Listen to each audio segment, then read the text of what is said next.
రే త్రిదేవ్, ఇన్ని రోజులు మంచిగా నటించింది కేవలం ఆస్తి కోసమే. అదే దక్కనప్పుడు ఇంక తెగించడమే.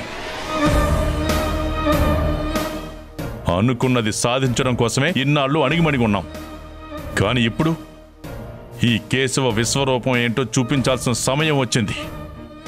చూపిస్తాను. అందులో ముందు బలయ్యేది ఆ లడ్డుగాడే.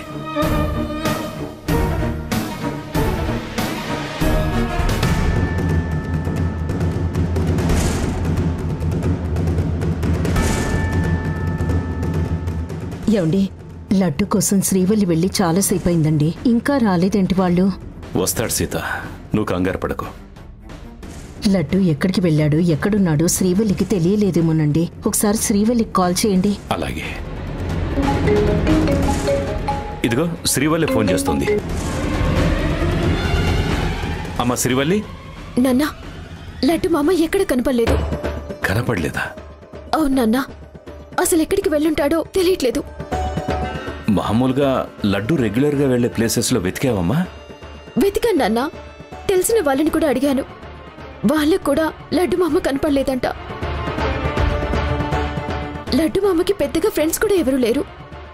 ఇప్పుడు తను ఎక్కడికి వెళ్ళాడో ఏంటో అర్థం కావట్లేదు. శ్రీవల్లి, మనకి స్వీట్స్ ఎక్కువగా ఆర్డర్ ఇచ్చే రాకేష్ గారు లడ్డుకి మంచి ఫ్రెండ్. ఆయన దగ్గరికి ఏమైనా వెళ్ళాడేమో? లేదమ్మా, నేను ఆయనకు కూడా ఫోన్ చేశాను, అక్కడికి కూడా రాలేదని చెప్పారు. పోనీ దినేష్ వాళ్ళ దగ్గరికి ఏమైనా వెళ్ళాడేమో కనుక్కున్నావమ్మా? నేను అన్నయ్య వాళ్ళింటికి కూడా వెళ్ళాను, అక్కడికి కూడా రాలేదని వదిన చెప్పింది. ఎన్నిసార్లు ఫోన్ చేసినా స్విచ్ ఆఫ్ అని వస్తుంది. శ్రీవల్లి, మన పార్టింటి దగ్గర ఒక పార్క్ ఉంది కదా, అక్కడ చూసావా? ఇప్పుడు అక్కడికి వెళ్తున్నానమ్మా, ఆ చుట్టుపక్కల కూడా వెతికి చూస్తాను. సరేనమ్మా, కొంచెం జాగ్రత్తగా వెతుకు. అలాగే నాన్న. శ్రీవల్లి, లడ్డు కనపడగానే వెంటనే ఫోన్ చేయి, మర్చిపోకు. సరేనమ్మా, ఉంటాను.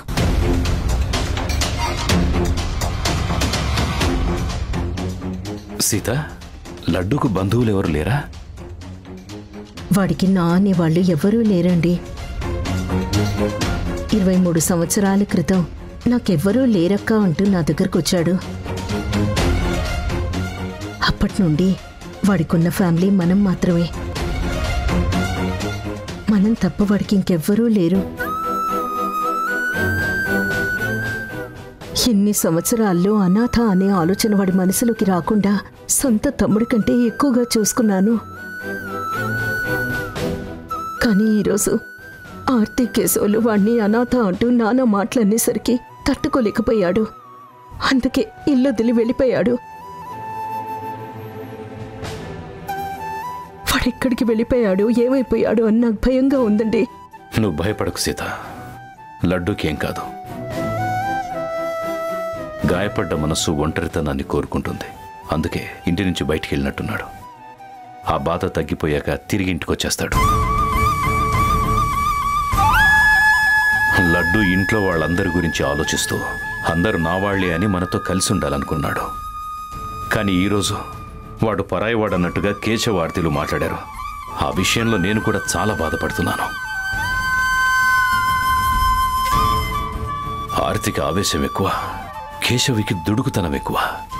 వాళ్ళకి అహంకారం తప్ప మనుషుల విలువ, బంధాల విలువ తెలియదు. ఒక రకంగా ఈరోజు లడ్డూకు జరిగింది మంచికే అనుకోవాలి. ఏంటండి మీరు మాట్లాడేది? వాణ్ణంత దారుణంగా అవమానించాక జరిగింది వాడి మంచికే అంటారేమిటి? అవును సీత, ఒక్కోసారి తాత్కాలికంగా మనకు జరిగే చెడు కూడా అంతా మంచికే దారితీస్తుంది. అలాగే లడ్డూకి మంచి జరగడం కోసమే ఈ గొడవ జరిగింది. లడ్డూకి నేను చేసిన అన్యాయం ఏంటో నాకు తెలిసొచ్చింది. అందుకే ఆ దేవుడు ఆర్తి రూపంలో నేను చేయాల్సిన కర్తవ్యాన్ని నాకు గుర్తు చేశాడు. మనం లడ్డూకేం అన్యాయం చేశామో మీకు దేవుడు ఏ విషయం గుర్తు చేశాడో నాకేం అర్థం కావట్లేదండి. లడ్డూని రానివ్వు, అన్ని నీకే అర్థమవుతాయి. లడ్డూని ఇంకెప్పుడు ఎవరు అనాథ అనకుండా చేస్తాను. లడ్డూ పరాయివాడు కాదు, ఈ ఇంట్లో ఫ్యామిలీ మెంబర్ అని అందరూ అర్థం చేసుకునేలా చేస్తాను. మీరేం చేయాలనుకుంటున్నారు? ఇప్పుడు చెప్పను సీత, లడ్డూ వచ్చాక నేను చేయాలనుకుంది చేసి చూపిస్తాను. లడ్డు కూడా చాలా సంతోషపడేలా చేస్తాను.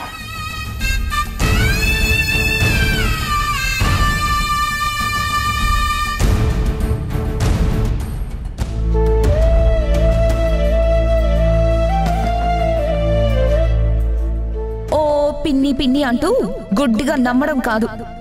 ఆవిడ అసలు క్యారెక్టర్ ఏంటో తెలుసుకో. నా మొగుడే నన్ను కొట్టడు, ఆఫ్టర్ ఆల్ ఇంటి కుక్కవి నువ్వు నన్ను కొడతానంటావా? నిన్ను చంపేస్తాను.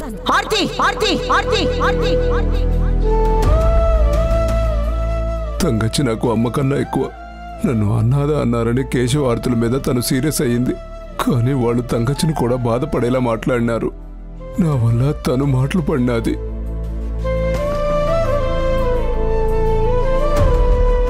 ఇంట్లో వాళ్ళని వద్దనుకుని ఎవడో బయట నుంచి వచ్చిన అనాథని నెత్తినెక్కించుకోవాలని చూస్తుంది ఈవిడ. నన్ను ఎంత అవమానించినా పర్వాలేదు, కానీ నన్ను అడ్డం పెట్టుకుని తంగచ్చిని కూడా అంటా ఉండారు. అది నాకు చాలా బాధగా ఉండదు. కేశవుని కన్న కొడుకు కంటే ఎక్కువగా చూసినాడు బావ. అలాంటిది తన మీద నేను కాఫీ పోసినానని కేశవ్ వాళ్ళు చెప్తే బావ ఎలా రియాక్ట్ అవుతాడు? నా తప్పేం లేదని తంగచ్చి బావకు చెప్తే బావ నన్నేమీ అనడు. బావ నన్ను సమర్థించాడని కేశవార్తలకు ఆయన మీద కూడా కోపం వస్తుంది. అనవసరంగా బావకి కేశవ్ వాళ్ళకి మధ్య అపార్థాలు వస్తాయి. ఇదివరకు ఒకసారి కూడా కేశవ్ నన్ను చిన్న మాట అన్నాడని తనతో నాకు సారీ చెప్పించినది శ్రీవల్లి. ఈరోజు నన్ను కొట్టి అనాథ అన్నారని తెలిస్తే శ్రీవల్లి అస్సలు ఊరుకోదు. కేశవార్తలకి పనిష్మెంట్ ఇస్తుంది. ఈ సమస్య అంతా నా వల్లే వచ్చినది. నేను ఉంటేనే సమస్య. నేను ఇంట్లో లేకపోతే ఏ గొడవ ఉండదు. తంగచ్చి బావా శ్రీవల్లి వాళ్ళు సంతోషంగా ఉండటం కంటే నాకేం అక్కర్లేదు. నేను ప్రాణాలతో ఉండకూడదు, అదే కరెక్ట్. అప్పుడే ఎవరికి ఏ ప్రాబ్లం ఉండదు.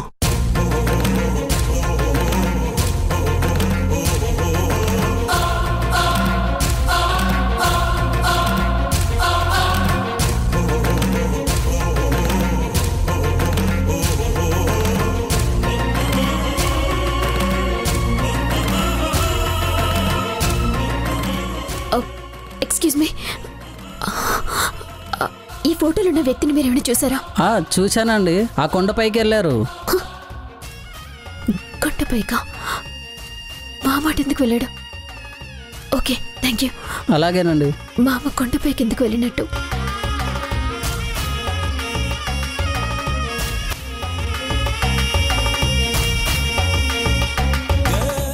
తంగచ్చి బావా నన్ను క్షమించండి. శ్రీవల్లికి అండగా ఉందామనుకున్నారు, కానీ ఉండలేకపోతున్నాను.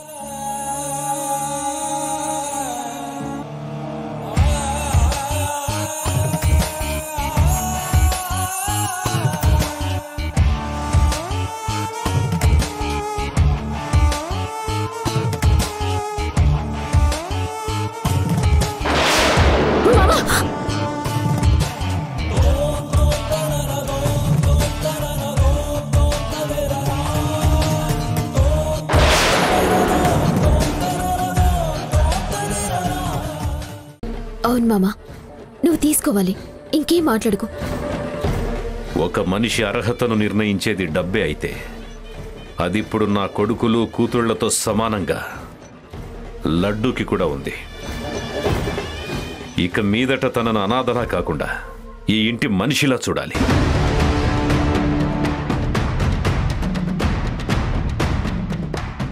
నన్నెలా గౌరవిస్తారో లడ్డూను కూడా అలాగే గౌరవించాలి. ఇదే నా నిర్ణయం.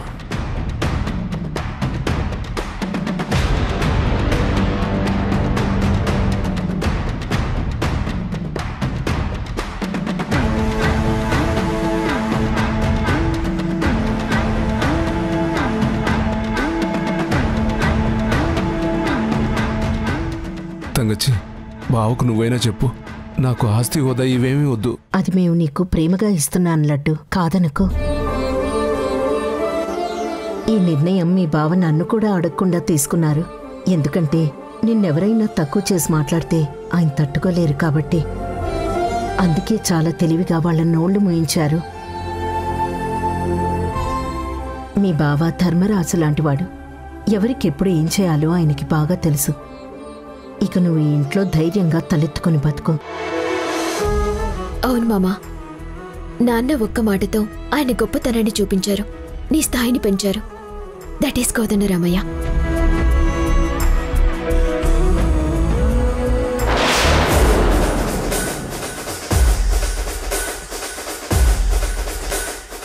అక్క, ఏం చేస్తున్నావు? కనబడట్లేదా? లగేజ్ సర్దుతున్నావు. అది కనిపిస్తుంది. ఎందుకని అడుగుతున్నాను. ఇంకా ఈ కొంపలో ఉండాల్సిన కర్మ మాకేం పట్టలేదు. అంటే ఇంట్లో నుంచి వెళ్ళిపోతున్నావా? అవును. అక్క, ఆవేశపడి నిర్ణయం తీసుకోకుండా ఒక్క క్షణం ఆలోచించు. ఇంకా ఏం ఆలోచించాలరా? జరిగే చూస్తూనే ఉన్నావు కదా. మేము ఆ లడ్డూగాన్ని అనాథ అన్నామని ఆస్తులో వాడికి కూడా వాటా రాశాడు రా కోదండరామయ్య. కేవలం మమ్మల్ని వాడి ముందు ఇన్సల్ట్ చేయడానికే అలా రాశాడు. ఈ ఇంట్లో ఎవరికీ మా గురించి అక్కర్లేదు. ఆ లడ్డూగాడే వాళ్ళకి ముఖ్యం. ఎవడో పరాయి వాడుకున్న విలువ కూడా మాకు లేనప్పుడు ఇక మేము ఇక్కడ ఎందుకు ఉండాలి? అందుకే ఒక్క క్షణం కూడా మేము ఇక్కడ ఉండకూడదని నిర్ణయించుకున్నాం. బావా, మీరు ఆ లడ్డుగాడితో గొడవ పెట్టుకోవడం వల్లే వాడికి ఆస్తిలో వాటా రాశాడు మావయ్య. నేను తొందరపడకండి అని చెప్తూనే ఉన్నాను. సిచ్యువేషన్ మనకు అనుకూలంగా లేనప్పుడు ఆవేశపడి మనం ఏమీ చేయకూడదు. కానీ మీరు నా మాట అస్సలు పట్టించుకోలేదు. మావయ్య ముందు లడ్డుగాడి గురించి సీన్ చేశారు. అది ఇలా రివర్స్ అయింది. అంటే ఏంట్రా నీ ఉద్దేశం? రేపు మేము ఇంట్లో పని వాళ్లతో డ్రైవర్తో గొడవ పెట్టుకుంటాం, అప్పుడు వాళ్లకు కూడా ఆస్తి రాసిస్తాడా? ఎవడో అనాథకు ఆస్తి రాసిస్తానని చెప్పినా నోరు మెదపకుండా మూసుకుని కూర్చున్నావు. మళ్ళీ ఇప్పుడొచ్చి మాకు నీతులు చెప్తున్నావు. సిగ్గులేదా నీకు? ఆ టైంలో నేనేం మాట్లాడాలక్కా? పరిస్థితి మనకు అనుకూలంగా లేదు కదా. పోనీ మీరైనా మావయ్య గారి నిర్ణయాన్ని వ్యతిరేకించారా? లేదు కదా. అక్కడ ఏం మాట్లాడినా ప్రయోజనం ఏమీ ఉండదని మాట్లాడలేదు. కానీ ఈ విషయాన్ని మేము అస్సలు వదిలిపెట్టాం. మేమేంటో చూపిస్తాం. అలా చూపించాలంటే మీరిక్కడే ఉండాలి బావా. ప్లీజ్ నా మాట వినండి. మీరింట్లో నుంచి బయటికి వెళ్ళడం అంత కరెక్ట్ కాదు. మనం ఆస్తిని దక్కించుకోవాలంటే ఈ ఇంట్లోనే ఉండాలి. ఇంకా ఆస్తిని కొట్టేయచ్చాను అనుకున్నావా? అది జరిగే పనేనా? అంటే అదంత ఈజీ కాదు. బట్ ఏదో ఒక కొత్త ప్లాన్ వేద్దాం. మనం కలిసి ప్లాన్ వేస్తే డెఫినెట్గా సక్సెస్ అవుతుంది. మాకైతే నమ్మకం లేదురా. నువ్వేం చెప్పినా ఇక ఈ కొంపలో మాత్రం అస్సలు ఉండవు. అక్క, మమ్మల్ని ఆపాలని చూడకు. అక్క, కేశవ, అక్క, తీసుకురా. ప్లీజ్ అక్క, అక్క, లేకరా. అక్క. బావా, బావా, ప్లీజ్ బావా, బావా ఆగు. బావా, బావా ప్లీజ్. అక్క, ఉండక్క. బావా, నా మాట విను. అక్క ప్లీజ్. ఆర్తి, బావా ప్లీజ్ ఉండక్క. ఎక్కడికి వెళ్తున్నారు? ఆ బ్యాగ్స్ ఏంటి? మేము ఇంట్లోంచి బయటికి వెళ్ళిపోతున్నాం.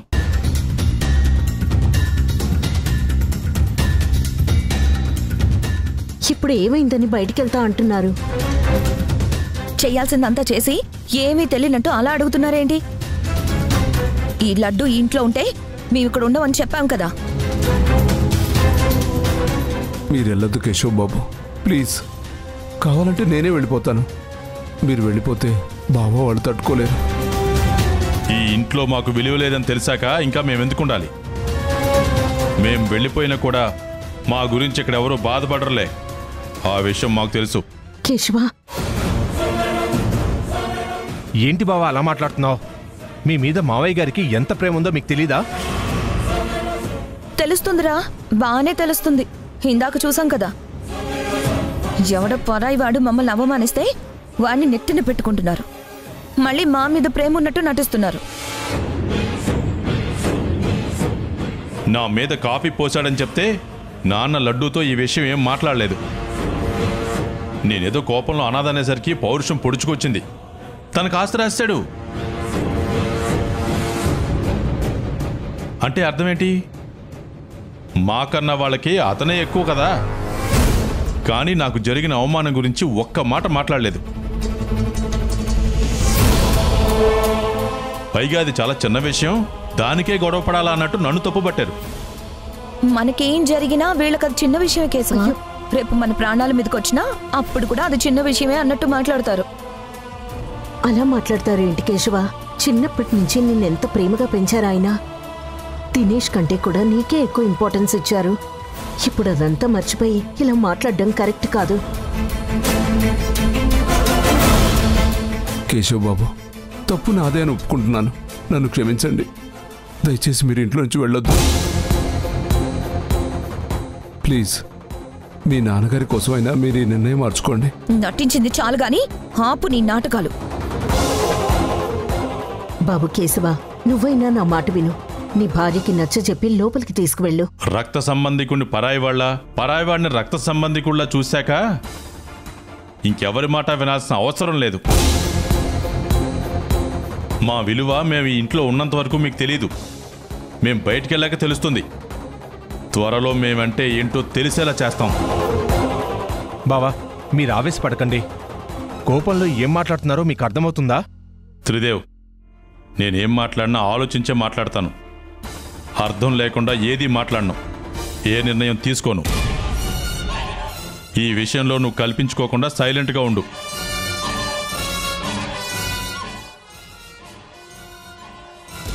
ఇల్లరికం అల్లుడు కాబట్టి అత్తమామలకి సపోర్ట్ చేసి మాట్లాడుతున్నావు. కానీ నీకు కూడా ఇంట్లో వాల్యూ ఉండదు. అది నువ్వు త్వరలోనే తెలుసుకుంటావు. ఇంకా వీళ్ళతో మాట్లాడి కేశవ, పద వెళ్దాం. కేశవ, మీ నాన్న శ్రీవల్లి వాళ్ళు ఇంట్లో లేరు. వాళ్ళు లేనప్పుడు మీరు ఇంట్లోంచి వెళ్ళడం కరెక్ట్ కాదు.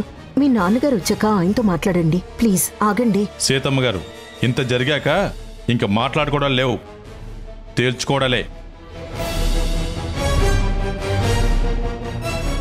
గుర్తుపెట్టుకోండి, ఈ ఆస్తి కోదండరామయ్య ఒక్కడిదే కాదు, మా నాన్న రవిప్రకాష్ది కూడా. నాకంతా తెలుసు.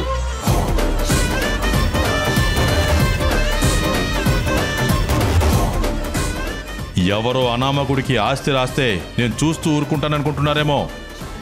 అస్సలు ఊరుకోను. మీకు ఎలా బుద్ధి చెప్పాలో నాకు బాగా తెలుసు. త్వరలోనే కోర్టులో కలుద్దామని నీ మొగుడికి చెప్పు. బావా, పదార్థి. బావా, అక్క, బావా. కేశవ, ఆర్తి.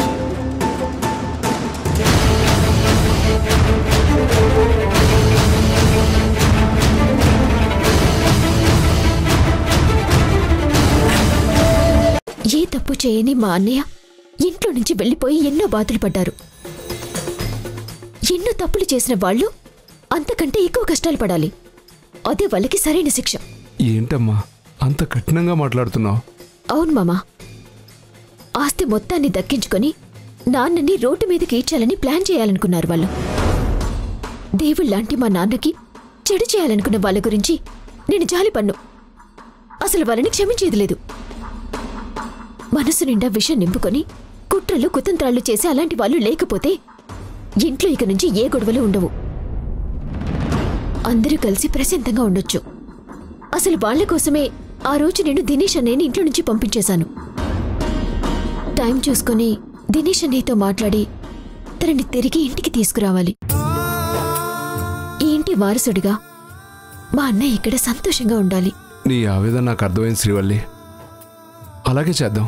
మామా, నువ్వు కేశవ్ అన్నయ్య వాళ్ళ గురించి బాధపడి నీ టైం వేస్ట్ చేసుకోకు. ఆ విషయం గురించి వదిలే. ఒక 2 రోజులు పోతే అంతా సర్దుకుంటుంది. అమ్మ నాన్నలు కూడా మెల్లిగా బాధల నుండి బయటపడతారు. అర్థమైందా? రా త్రిదేవ్, రా. ఎరా, మేము ఆ ఇంట్లోంచి వచ్చేసాక అక్కడ మనుషులు ఎలా ఉన్నారు? మా గురించి ఏమంటున్నారు? మీరు బయటకు వచ్చేసినందుకు అందరూ చాలా ఫీల్ అవుతున్నారు బావా. ముఖ్యంగా కోదండరామయ్య అయితే చాలా బాధపడిపోతున్నాడు. ఏమో అనుకున్నాను కాని బావా, ముసలోడికి నీ మీద ప్రేమ బాగానే ఉంది. 25 ఏళ్లు పెంచాడు కదా, ఆ మాత్రం ఉంటుందిలే. నువ్వు కోపంతో వెళ్ళావని 2 రోజులు ఆగితే కోపం తగ్గిపోయి మళ్ళీ నువ్వే తిరిగొస్తావని శ్రీవల్లి మావయ్యకి చెప్పింది. లేకపోతే నిన్ను వెతుక్కుంటూ నీ దగ్గరికే వచ్చిండేవాడు. వస్తే మాత్రం మేము వెళ్తామా ఏంటి? ఆయనకి బుద్ధొచ్చేలా గడ్డి పెట్టి పంపిస్తాం. రే, నువ్వు కూడా ఆ ఇంట్లో ఉండకు. ఆస్తిని ప్రసాదం పంచినట్టు అందరికీ పంచిపెట్టడం నాకు నచ్చలేదని చెప్పి వచ్చి, అప్పుడు తన అల్లుడు కూడా బయటికి వెళ్ళిపోయాడని ఆ కోదండరామయ్య కుమిలి కుమిలి చేస్తాడు. అక్క, మీరు ఆవేశపడి వచ్చేశారు. నేను మీలాగే చేస్తే మనకి లాభం కన్నా నష్టమే ఎక్కువ. అయినా అందరం బయటకు వచ్చేస్తే ఎలా? ఆ ఇంట్లో ఏం జరుగుతుందో మనకెలా తెలుస్తుంది? మనలో ఎవరో ఒకరు ఆ ఇంట్లో ఖచ్చితంగా ఉండాలి. అది కరెక్టే. నువ్వక్కడే ఉండి ఎప్పటికప్పుడు మాకు ఇన్ఫర్మేషన్ ఇస్తూ ఉండు. ఇక్కడి నుంచి ఏం చెయ్యాలో నేను చూసుకుంటాను. అవును బావా, ఆయన ఎప్పుడు ఏ నిర్ణయం తీసుకుంటాడో తెలియట్లేదు. మరో పక్క శ్రీవల్లి చాలా తెలివిగా పావులు కదుపుతుంది. ఇంకా తీసుకోవడానికి ఏముంది? ఆల్రెడీ అన్ని నిర్ణయాలు తీసుకున్నాడు కదా. ముష్టి వాళ్ళకు కూడా 100 కోట్ల అప్పనంగా ఇచ్చేశాడు కదా. కేశవ మీద ఎంత ప్రేమున్నా ఆస్తి మొత్తం ఎలాగో తనకి రాసివ్వడు. అలా వచ్చే మార్గం ఏదైనా ఉంటే చెప్పు, అప్పుడు ఆలోచిస్తాం. మీరు వచ్చేసిన దగ్గర నుంచి నేను దాని గురించి ఆలోచిస్తున్నాను బావా. ఇంట్లో నుంచి వచ్చేటప్పుడు నువ్వు సీతమ్మతో నీ మొగుణ్ణి కోర్టులో కలుస్తానని చెప్పావు కదా. అవును, అయితే ఆ రూట్లోనే ప్లాన్ చేద్దాం. నేను కూడా అదే అనుకుంటున్నాను. కాకపోతే ఎలా ప్రొసీడ్ కావాలో తెలియట్లేదు. అందుకు నేనున్నాను కదా బావా, నేను చూసుకుంటాను. మనకు తెలిసిన లాయర్ ఉన్నాడు కదా, ఆయన్ని అడిగి లీగల్గా ఎలా ప్రొసీడ్ అయితే ఆస్తి దక్కుతుందో అడిగి తెలుసుకుందాం. ఆ లాయర్కి చాలా విషయాలు తెలుసు. నేను అతనికి ఫోన్ చేసి ఎప్పుడు ఫ్రీగా ఉంటాడో కనుక్కుంటాను. మనం వెళ్ళి అతన్ని కలుద్దాం. అలాగే.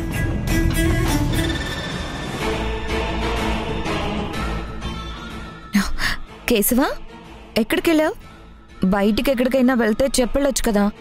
నేను వెళ్ళే టైంకి నువ్వు స్నానం చేస్తున్నావు, అందుకే చెప్పకుండా వెళ్ళాను. సర్లే, ఇంతకీ ఎక్కడికెళ్ళావు? ఈ బ్యాగ్ ఏంటి?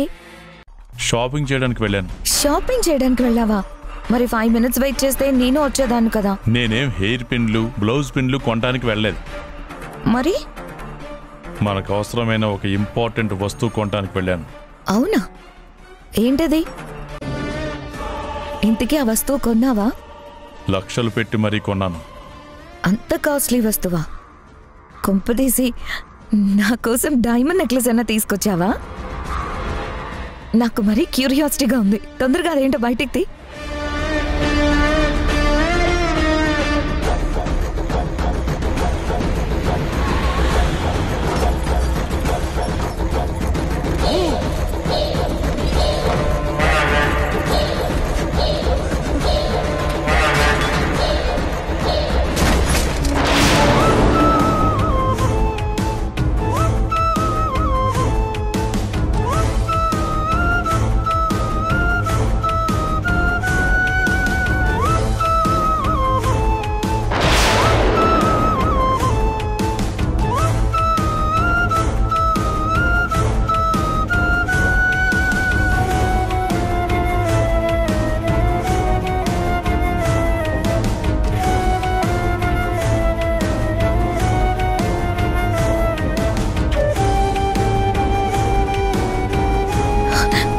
కేశవ, రివాల్వర్ నాకు గురి పెట్టావేంటి?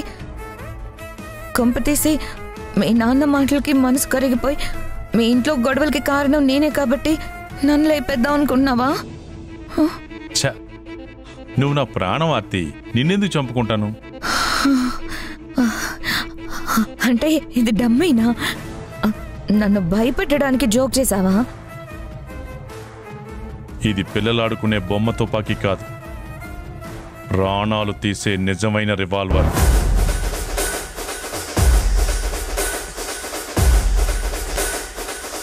ఏంటలా చూస్తున్నావు? బ్లాక్ మార్కెట్లో కొన్నాను. కొంచెం కాస్ట్ ఎక్కువే, కానీ మనకు అవసరం కదా, తప్పదు. దీంతో మనకేం అవసరం ఉంది? అసలు ఏం చేద్దాం అనుకుంటున్నావు? నా శత్రువైన కోదండరామయ్యని లేపేద్దాం అనుకుంటున్నాను.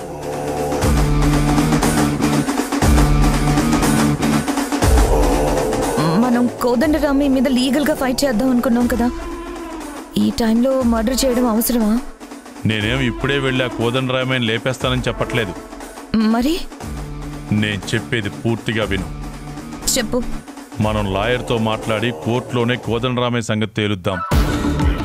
మనం అనుకున్నట్టు లీగల్గానే ప్రొసీడ్ అవుదాం. కానీ మన దురదృష్టం కొద్దీ అందులో కూడా మనం ఫెయిల్ అయ్యామనుకో, అప్పుడు నేను నా రివాల్వర్కి పని చెప్తాను. ప్రతిసారి ప్లాన్ వేయడం, అది సక్సెస్ అవుతున్నట్టు అనిపించడం, లాస్ట్ మినిట్లో ఫెయిల్ అవ్వడం. ఈసారి కూడా ఓటమి పాలైతే తట్టుకోవడం నా వల్ల కాదు. అందుకే ఆయన లేపేసి ఆ తర్వాత ఆస్తి మొత్తాన్ని లాగేసుకుంటాను. ఇది ఫిక్స్. ఓకే కేశవ, నువ్వు చెప్పినట్టే చేద్దాం. అసలు ఆ రోజు కోదండరామయ్య బర్త్డేలో పాయిజన్ పెట్టినప్పుడే ముసలాడు పైకి పోయింటే ఈరోజు మనకి ఇన్ని బాధలు వచ్చుండేవి కావు. ఆఖరికి హాస్పిటల్లో లేపేద్దాం అనుకున్నా కుదరలేదు. కానీ ఈసారి మాత్రం వదిలిపెట్టద్దు. లీగల్గా గెలిచామా ఓకే, లేదంటే ఇల్లీగల్గా ప్రొసీడ్ అవ్వడమే. మనం అప్పుడు చేసిన మర్డర్ అటెంప్ట్లో తప్పించుకున్నా ఈసారి మాత్రం తప్పించుకోలేడు ఆర్తి. కోదండరామయ్య మరణ శాసనం నేనే రాసి పెంచిన రుణం తీర్చుకుంటాను.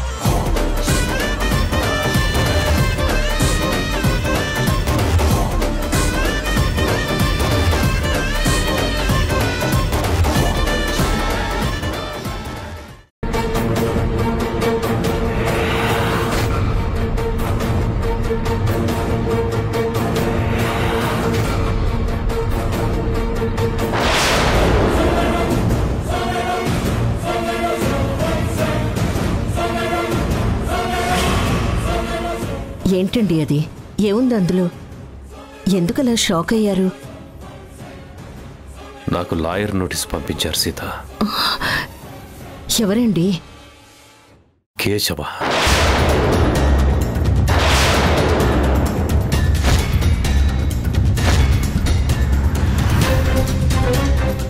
ఏమని నోటీస్ ఇచ్చాడు? నేను నా అన్న అరుణ్ ప్రకాష్ ఆస్తితోనే బిజినెస్ చేసి ఇన్ని కోట్లు సంపాదించానని, కేశవకి ఆస్తి కరెక్ట్గా పంచలేదని, తనకి నేను అన్యాయం చేశానని నోటీస్ ఇచ్చాడు.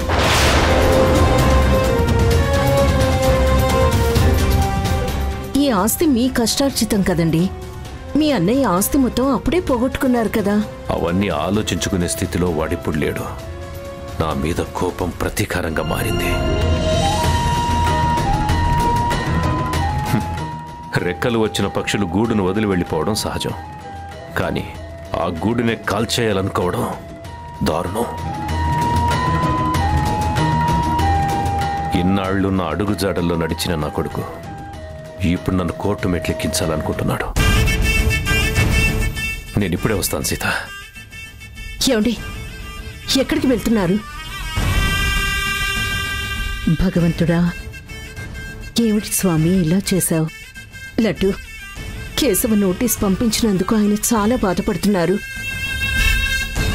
ఎలాగైనా ఇది ఇంతటితో ఆగిపోయేలా చూడాలి, లేదంటే ఆయన ఎంతో కుమిలిపోతారు. అవును తంగచ్చి, ఈ విషయం శ్రీవల్లికి చెప్దాం. తనే ఈ సమస్యను పరిష్కరిస్తుంది. హలో మామా. శ్రీవల్లి, బిజీగా ఉండవా? పర్లేదు మామా, విషయం ఏంటో చెప్పు. కేశవ్ బాబు బావకి లాయర్ నోటీస్ పంపించినాడు.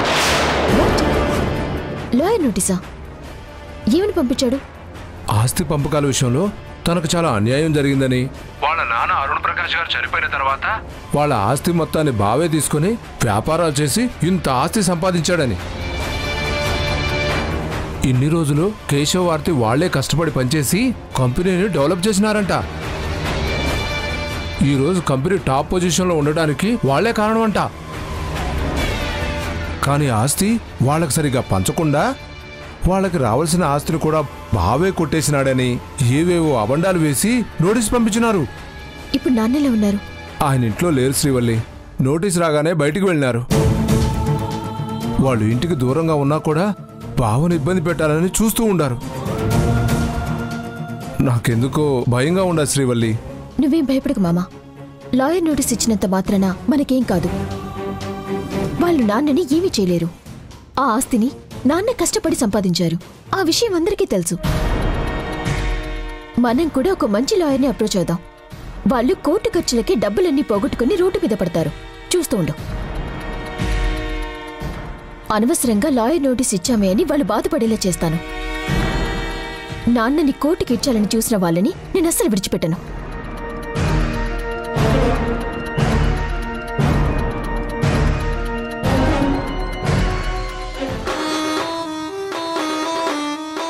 కేశవ, ఏంటి ఇలా వచ్చారు? మనం ఇచ్చిన లాయర్ నోటీస్ అందుంటుంది, అందుకే వచ్చుంటారు. కేసు వాపస్ తీసుకోండి, నా కుటుంబాన్ని కాపాడండి అని అడగడానికి వచ్చారా? కేశవ, మీరు ఎందుకు ఇలా మాట్లాడుతున్నారు? మీకు తెలీదా మేమెందుకు ఇలా మాట్లాడుతున్నామో? మీకు తెలీదా? నిన్నటి వరకు అందరం కలిసి సంతోషంగా ఉన్నాం కదా. మీ మనసు మార్చుకుని ఇంటికొస్తే మళ్ళీ అందరం హ్యాపీగా ఉండొచ్చు కదా. అది జరగని పని. ఇన్నాళ్ళు ఆ ఇంట్లో సంతోషంగా ఉంది మీరు, మేం కాదు. నిజం చెప్పాలంటే మా సంతోషాన్ని మీరెప్పుడు కోరుకోలేదు. మా నాన్న ఆస్తి నేను ఎక్కడ తిరిగి అడుగుతానని నా మీద కపట ప్రేమ చూపించారా తప్ప, అంతేగాని నన్ను ఎప్పుడు కొడుకులా చూడలేదు. కేశవ, నువ్వేనా ఇలా మాట్లాడుతుంది? నన్ను అర్థం చేసుకుంది ఇంతేనా? మీ అమ్మా నాన్న చనిపోయిన దగ్గర నుంచి వాళ్ళు లేని లోటు తెలియకుండా నీ వేలు పట్టి నిన్ను నడిపించాను, నా గుండెల మీద ఆడించాను. నిన్ను ప్రయోజకుడిని చేసి కంపెనీలో నాతో సమానమైన హోదా కల్పించాను. నిజం చెప్పాలంటే దినేష్ కంటే నిన్నే ఒక మెట్టు పైనుంచానురా. అలాంటి ఈ తండ్రి ప్రేమని శంకిస్తున్నావా? అవన్నీ మీ స్వార్థం కోసం చేశారు. సమాజం దృష్టిలో మీరు గొప్ప మనిషి అని చెప్పుకోవడం కోసం చేశారు. మీకు నిజంగా నా మీద ప్రేమ ఉండుంటే శ్రీవల్లికి బదులు నన్ను కంపెనీ ఎండీని చేస్తుండేవారు. కానీ చేయలేదు. ఎందుకంటే తను నీ కన్న కూతురు, నేను నీ అన్న కొడుకుని కాబట్టి. ఈ ఎగ్జాంపుల్ చాలదా మీ బుద్ధి ఎలాంటిదో చెప్పడానికి? అంతెందుకు కేశవా, మనకెప్పుడైనా డబ్బు అవసరం అయితే ఇచ్చాడా? ఒక్క రూపాయి కావాలన్నా 100 ప్రశ్నలు వేసేవారు. పేరుకు డబ్బున్న వాళ్ళమైనా ముష్టి వాళ్లకన్నా హీనంగా బతకాల్సి వచ్చింది ఆ ఇంట్లో. మరి ఆ రోజు ఏమైపోయింది ఈ ప్రేమ? ఇంటి పెద్ద అయ్యుండి న్యాయంగా ధర్మంగా నడుచుకోవాల్సింది పోయి పక్షపాత బుద్ధితో వ్యవహరించి మమ్మల్ని అవమానించి బాధ పెడతారా? నేను మిమ్మల్ని అవమానించానా? ఎప్పుడు? మనకి సంబంధం లేని మనిషి నా మీద కాఫీ విసిరి కొట్టి నన్ను ఎదిరించి మాట్లాడాడు. అది మీకు కంప్లైంట్ చేస్తే వాడి చెంప పగలగొట్టి మాకు సారీ చెప్పించాల్సింది పోయి వాడికి కూడా ఆస్తి రాసి ఒక అనాథం జమీందారం చేస్తారా? ఇది మమ్మల్ని అవమానించినట్టు కాదా? లేదు కేశవ, నా ఉద్దేశం అది కాదు. నువ్వు నన్ను తప్పుగా అర్థం చేసుకుంటున్నావు. లేదు, ఇప్పుడే మిమ్మల్ని కరెక్ట్గా అర్థం చేసుకుంటున్నాను. ఒక నియంతలా బిహేవ్ చేస్తున్న మీకు బుద్ధి చెప్పాలని డిసైడ్ అయ్యాను.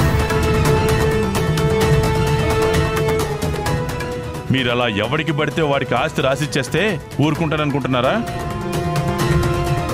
కానీ ఇలా లాయర్ నోటీస్ పంపిస్తామని ఊహించుండరు కదా, అందుకే భయంతో పరిగెత్తుకుంటూ వచ్చారు. నేను భయంతో రాలేదు కేశవ, బాధతో వచ్చాను. నీకు ఆర్తికి నచ్చజెప్పి మిమ్మల్ని కన్విన్స్ చేసి ఇంటికి తీసుకెళ్తామని వచ్చాను, అంతేకాని భయంతో కాదు. ఆస్తి కోసం తండ్రి కొడుకులు ఇద్దరం కోర్టుకి గొడవలు పడ్డం నాకిష్టం లేదురా. కావాలంటే మీ పిన్ని పేరు మీద ఉన్న ఆస్తిని కూడా మీరే తీసుకోండి. జరిగినవన్నీ మర్చిపోయి ఇంటికొచ్చేయండి.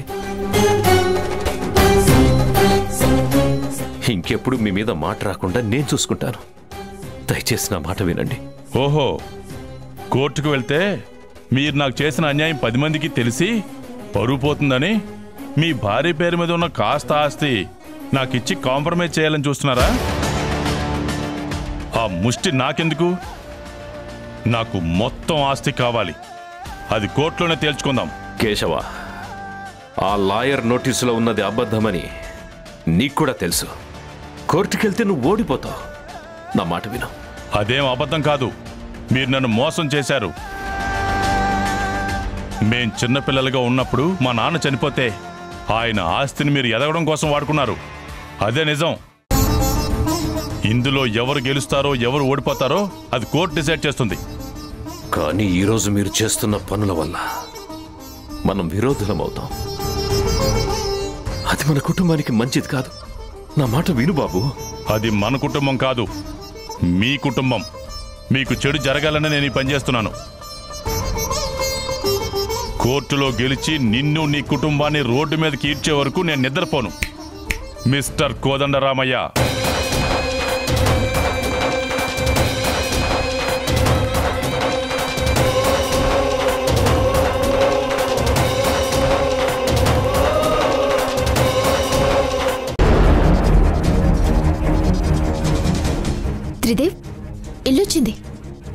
నాకు తెలుస్తుంది.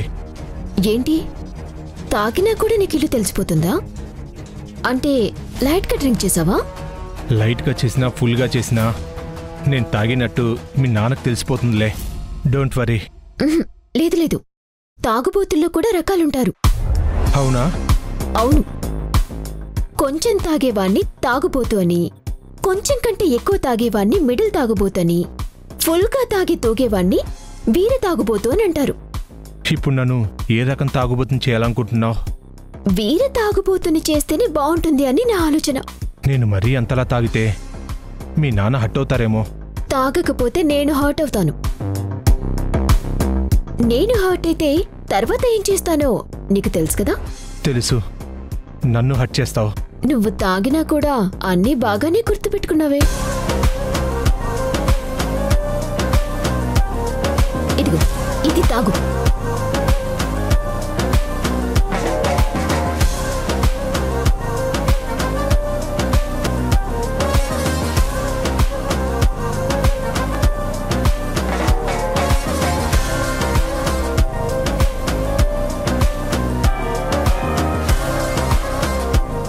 కొన్ని మందు చుక్కలు షర్ట్ మీద చల్లుకో.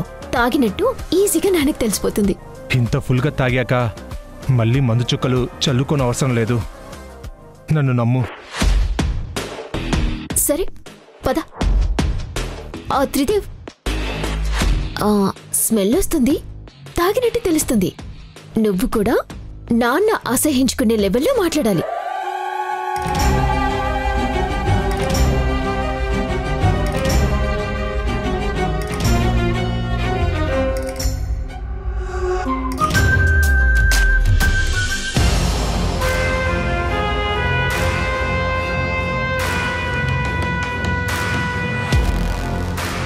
నాన్నా, డిన్నర్ చేశారా?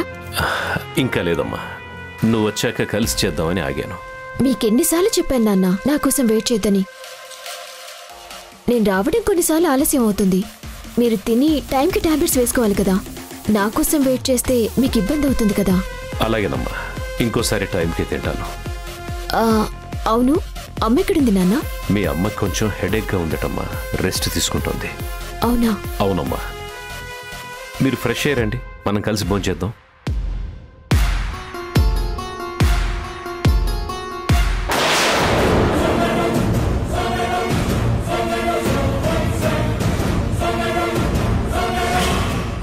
ఎందుకు మావయ్య మీరు మా కోసం ఎదురు చూస్తారు?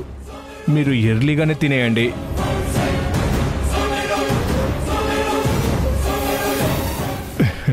నేను కూడా మీకు చాలాసార్లు చెప్పాను, ఆరోగ్యమే మహాభాగ్యమని. మనం హెల్దీగా ఉండాలంటే టైంకి తినాలి, టైంకి పడుకోవాలి. అర్థమైందా మావయ్య? నాన్న టైంకి తింటారు కానీ మీరు పదండి. బాయ్. పదండి. జాగ్రత్త. నేను చూసుకుంటా. అయినా మరీ అంతలా తాగాలా? మీ హెల్త్ గురించి కూడా ఆలోచించుకోవాలి కదా. సరే పదండి.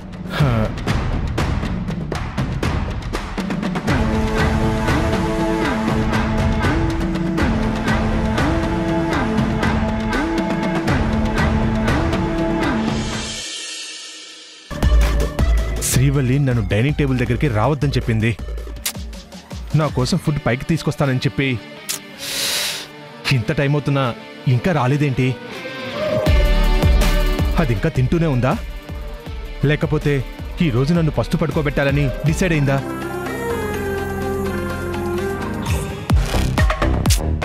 ఎంతో కష్టపడి నేను మావయ్య దగ్గర సంపాదించుకున్న నమ్మకాన్ని, మంచితనాన్ని ఈరోజు తాగుబోతుగా కనబడి పోగొట్టుకున్నాను. ఆయన నా గురించి ఏమనుకుంటున్నాడో, ఈ శ్రీవల్లి కింద ఇంకా ఏం ప్లాన్ చేసిందో ఏమీ అర్థం కావట్లేదు.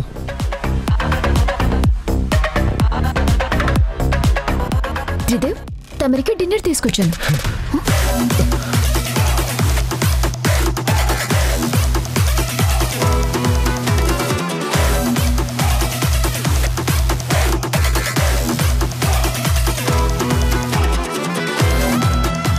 ఇదిగో ఈ స్వీట్స్ కూడా తిను.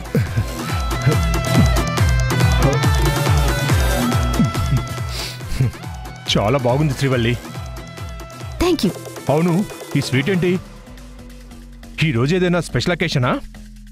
అలాంటిదేలే. ఏంటో అకేషన్? ఈ రోజు నేను ప్లాన్ చేసింది చేసినట్టుగా పర్ఫెక్ట్ గా జరిగింది. ఒక రకంగా చెప్పాలంటే ఇది నా సక్సెస్ అకేషన్. అంత సక్సెస్ ఏం సాధించావు? ఫస్ట్ టైం నువ్వు ఒక పెద్ద విధవని, తాగుబోతువని మా నాన్నగారు నమ్మేలా చేశాను. నువ్వు కూడా బాగానే నటించావులే. అఫ్ కోర్స్ ఆ నటనతోనే కదా మా అమ్మ నాన్నల్ని మాయ చేయాలని చూసావు. నన్ను బ్లాక్మెయిల్ చేసి నీకు కావాల్సిన విధంగా ఆడించడం కాదు, నాతో డైరెక్ట్గా పోటీ పడి గెలువు. అప్పుడు ఒప్పుకుంటాను నీ గొప్పతనాన్ని. పిచ్చి త్రిదేవ్, ముళ్ళుని ముళ్ళుతోనే తీయాలి, మోసాన్ని మోసంతోనే గెలవాలి. నీలాంటి వాడికి బుద్ధి చెప్పాలంటే రాంగ్ రూటే కరెక్ట్. అన్ని రోజులు నీకు అనుకూలంగా ఉంటాయి అనుకోకు. నాకు కూడా టైం వస్తుంది, అప్పుడు నీకు వడ్డీతో సహా తిరిగిస్తాను. నీకు విషయం చెప్పాను గుర్తుందా? చెడు తాత్కాలికంగా గెలిచినా అంతిమ విజయం మంచిదేనని. నీ ఆటని నువ్వు వాడేశావు, ఇంక నీకు గెలిచే ఛాన్సే లేదు. నీకు మన ఛాలెంజ్ గుర్తుంది కదా?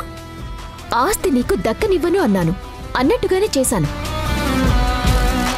అలాగే నిన్ను మా నాన్నగారితోనే బయటికి ఇంటిస్తానని చెప్పాను. అది కూడా త్వరలోనే జరుగుతుంది. ఆ రోజు కోసం వెయిట్ చేస్తూ ఉండు. ఏదో ఒకసారి తాగినంత మాత్రాన నన్ను మీ నాన్న తాగుబోతూ అనుకుంటున్నాడా? ఆ మాత్రానికే నన్ను ఇంట్లో నుంచి గెంటేస్తాడా? అనుకున్నాడు త్రిదేవ్, అనుకునేలా నేను ఆయనకి చెప్పాను. నీ ఇమేజ్ని డ్యామేజ్ చేసేశాను. తాగుబోతునని నమ్మారంటే ఓకే, కానీ మిగతా విషయాల్లో నా మీద మీ నాన్నకి మంచి అభిప్రాయం ఉంది కదా. నన్ను వెధవా అని ఎలా నమ్మారు? ఏముంది, సింపుల్. తాగుడు అనే వ్యసనం మనిషిని పాతాళానికి తొక్కేస్తుంది. ఆ వ్యసనం ఉన్న వాళ్ళందరూ వెధవలే అని మా నాన్నగారికి తెలుసు కాబట్టి ఈసారి మరో ప్లాన్తో నిన్ను మరింత ఎదవం చేస్తాను. వాళ్ళ మనసుల్లో గొప్ప అల్లుడిగా ఉన్న నీ స్థానాన్ని నీచుడు, దుర్మార్గుడు అనుకునే స్థాయికి తీసుకొస్తాను. నువ్విలాగే నేను చెప్తున్నట్టు నువ్వు కోఆపరేట్ చేస్తూ ఉండాలి, సరేనా? గుడ్. ఈరోజు నాకు చాలా హ్యాపీగా ఉంది. తొందరలోనే నిన్ను మెడ పట్టుకుని బయట గెంటించేస్తే ఇంకా ఇంకా చాలా హ్యాపీగా ఉంటుంది. సరే, నాకు నిద్ర వస్తుంది, నేను వెళ్ళి పడుకుంటాను. నువ్వు కూడా శుభ్రంగా తినేసి పడుకో. అన్నం సరిపోకపోతే వెళ్ళి వేసుకో. ఇప్పుడు అక్కడ ఎవ్వరూ ఉండరు.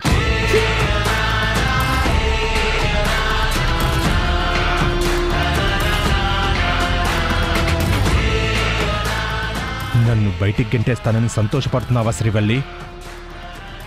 కానీ అది జరగదు. నేను మా అక్క బావలో ఆల్రెడీ ఒక ప్లాన్ వేశాం. మిమ్మల్ని కోర్టులో ఓడించి మీ ఫ్యామిలీ అందరినీ రోడ్డు మీదకి తీసుకొస్తాం.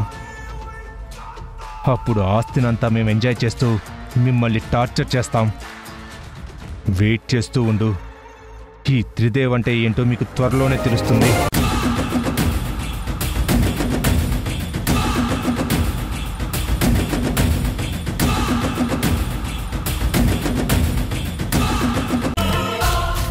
కేశవ్ బాబు బయటకు వెళ్ళిపోవడానికి కారణం నేను. వాళ్ళని నేను మళ్ళీ ఇంటికి తీసుకురావాలి. వాళ్ళని తీసుకొచ్చి మళ్ళీ ఈ కుటుంబాన్ని కలపాలి. అప్పుడే బావ మనసులో బాధపోయి సంతోషంగా ఉంటారు. నేను శాశ్వతంగా ఈ ఇంటికి దూరం అయిపోతే వాళ్ళు ఈ ఇంటికి దగ్గర అవుతారు. నా వల్ల వచ్చిన సమస్యను నేనే పరిష్కరిస్తాను.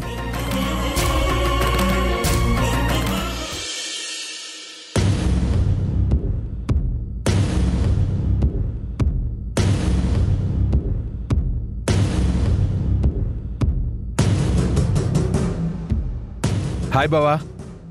ఎరా, ఫోన్ చేసి 10 నిమిషాలు కూడా కాలేదు, అంతలోనే ఎంత ఫాస్ట్గా ఎలా వచ్చావు? అంతా మందు మహిమ బావా. మందు వెద్దనరా నువ్వు ఫోన్ చేయగానే నా కారు రోడ్డు మీద కాకుండా మేఘాల్లో వచ్చింది.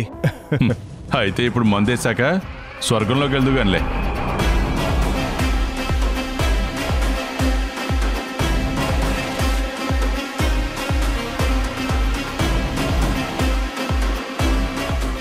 Cheers.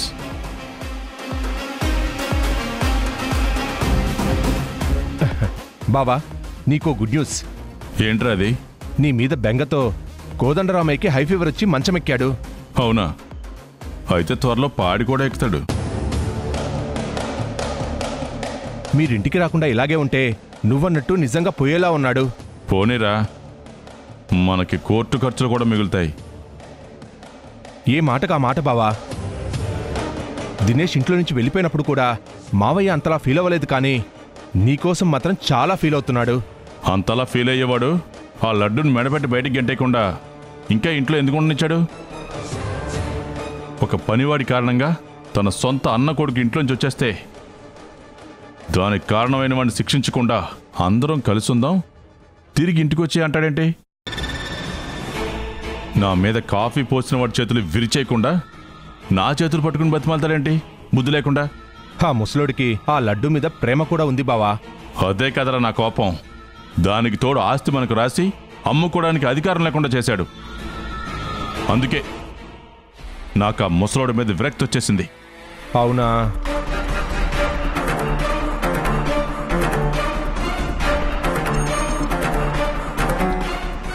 రే రే రే రే ఏంట్రా అలా తాగేస్తున్నావు? ఆ కోదండరామయ్య ముందు నువ్వు మంచివాళ్ళ ఉండాలి. మందు తాగినట్టు తెలియకూడదు. కొంచెం చూసుకుని తాగు. ఇక అవసరం లేదు బావా, ఇష్టం వచ్చినట్టు తాగొచ్చు. ఎందుకంటే నేను తాగుబోతున్నానని మావయ్యకి తెలిసిపోయింది. అవునా? ఎలా తెలిసింది? ఎలాగంటే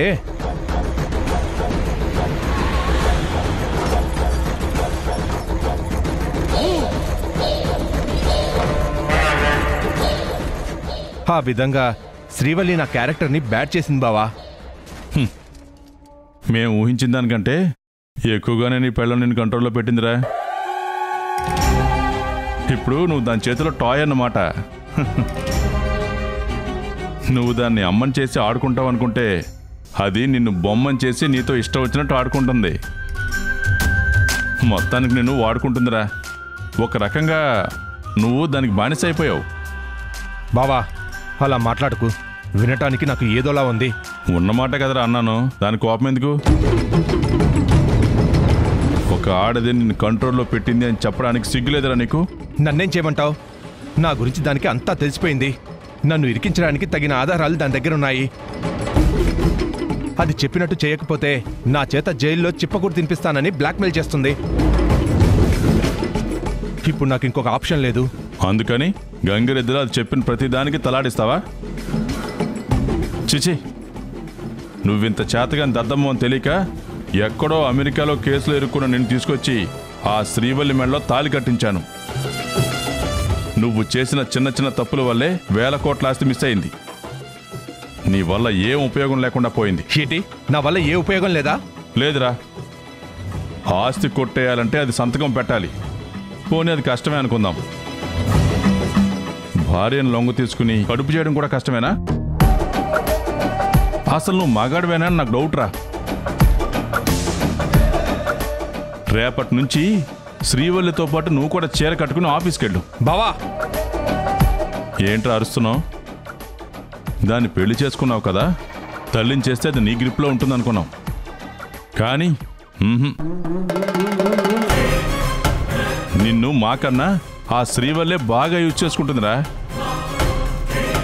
కార్ డ్రైవర్గా, ఇంటి పనివాడిగా, ఇలా అన్ని రకాలుగా వాడేసుకుంటుంది. నిన్ను ఇండియాకి తీసుకురావడం వల్ల మాకు నష్టం జరిగిందే తప్ప ఏం లాభం లేదు. ఏంటి లాభం లేదా? అవునులే, తిన్న ఇంటి వాసాలు లెక్క పెట్టే మీకు చేసిన సాయం ఎలా గుర్తుంటుంది? ఏంట్రోయ్, ఏంటి వాగుతున్నావు? వాగటం లేదు, వాస్తవం చెప్తున్నాను. నీలవేణి దగ్గర నుంచి 10 కోట్లు పంపిస్తే అందులో నుంచి 5 కోట్లు తీసుకునే కదా మీరు మీ అప్పులు కట్టుకున్నారు. అప్పుడు గనక నేను ఆ డబ్బులు మీకు ఇవ్వకపోతే మీరు అప్పుల వాళ్ళ చేతుల్లో చెప్పు దెబ్బలు తినుండేవాళ్ళు. రేయ్, నేను 1000 కోట్ల ఆస్తి లేపేరా అని ప్లాన్ చేస్తే నువ్వు 5 కోట్లు ఇచ్చిన దాని గురించి మాట్లాడతావేంటి? అసలు నువ్వు అమెరికాలో ఆ కేసు నుంచి బయటపడడానికి కారణం ఎవరో? ఆ 2 కోట్లు ఎలా సంపాదించగలిగావు? మా వల్లే కదా? కాదు, నా తెలివితేటల వల్ల. మీరు నాకేం చేయలేదు. అది నా టాలెంట్తో ఆ 2 కోట్లు నేను సంపాదించుకున్నాను. నా ప్రాబ్లం సాల్వ్ చేసుకున్నాను. నేను చేతకాని వాణ్ణి దద్దమ్మని అంటున్నావు? మరి నువ్వేమన్నా పోటుగాడివా? త్రిదేవ్, ఏ ఇప్పుడు నీకు పౌరుషం పొడుచుకొచ్చిందా? నేను రాకముందు ఎన్నో ప్లాన్లు వేశావు కదా. నువ్వు పెద్ద పొడిచేవాడివే అయితే ఎందుకు సక్సెస్ అవ్వలేదు? అంటే నువ్వు కూడా చేతకాని దద్దమ్మవనేగా అర్థం. శ్రీవల్లి కంట్రోల్లో ఉన్నానని నన్ను అంటున్నావు. నువ్వెప్పుడన్నా మీ చెల్లెల్ని ఎదిరించావా? లేదు కదా. దాన్ని చూస్తేనే పోసేసుకుంటావు. అది ఒకప్పుడు నీ చేత ఆ లడ్డుగాడికి సారీ చెప్పించింది. ఆ రోజు ఏం పీకావు? చీర కట్టుకొని కూర్చున్నావా? రేయ్ త్రిదేవ్,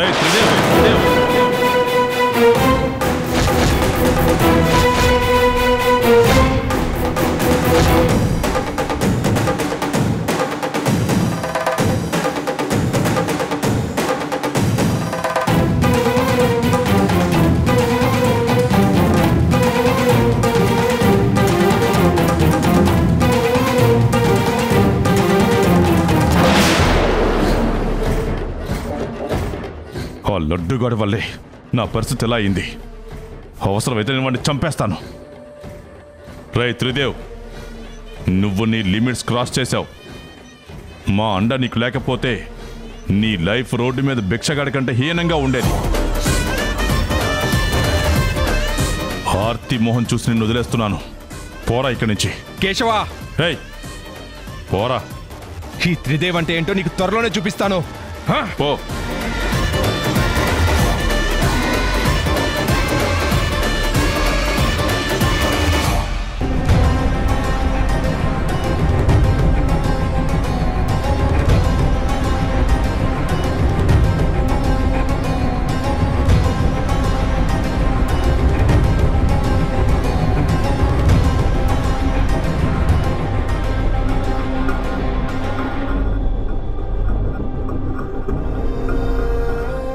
అది ఒకప్పుడు నీ చేత ఆ లడ్డుగాడికి సారీ చెప్పించింది. ఆ రోజు ఏం పీకావు?